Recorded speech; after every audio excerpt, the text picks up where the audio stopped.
So students, our next chapter is your thermodynamics.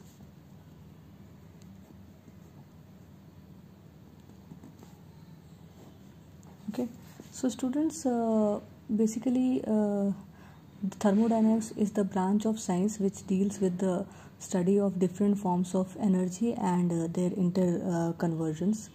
Okay, and some basic terms which are used in thermodynamics is first of all let's learn about some basic terms which are used in thermodynamics. First one is your system. Okay, so what is a system? So part of the universe which is under observation is called the system. Okay, so the part of universe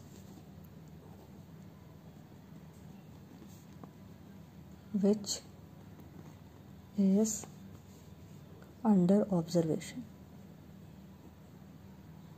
okay, means the part of the system whose study is being done, and also you can say the part of the system which is being observed during an experiment. Okay, so that is known as the system.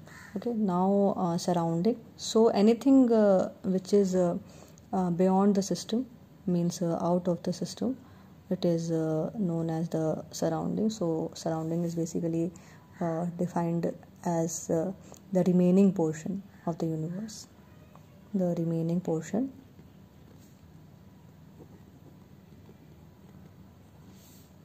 of universe.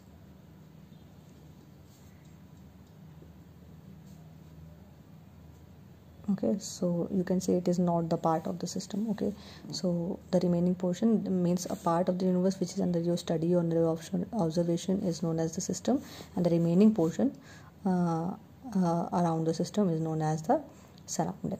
Okay, so let's discuss about the types of system.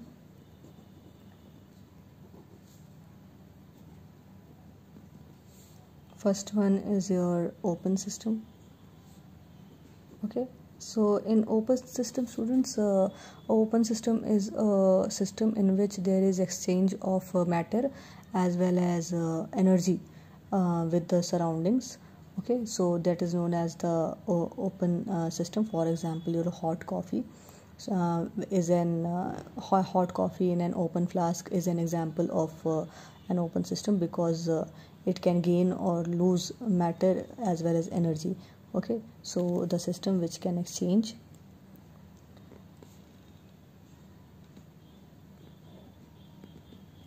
matter and energy both.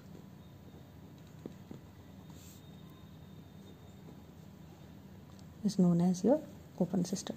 Okay, next is your closed system. So students, closed system is one which can exchange energy but not the matter. Okay, so they can exchange energy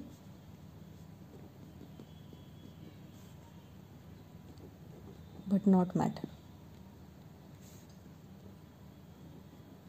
is known as your closed system.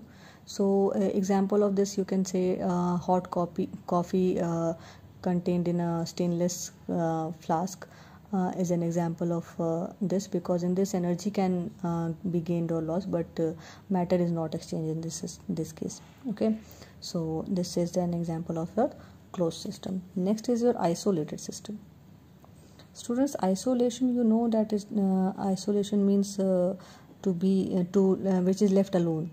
Okay, so isolated system has the similar meaning. It means that they can neither exchange the matter and nor the energy. Okay, so they can neither exchange matter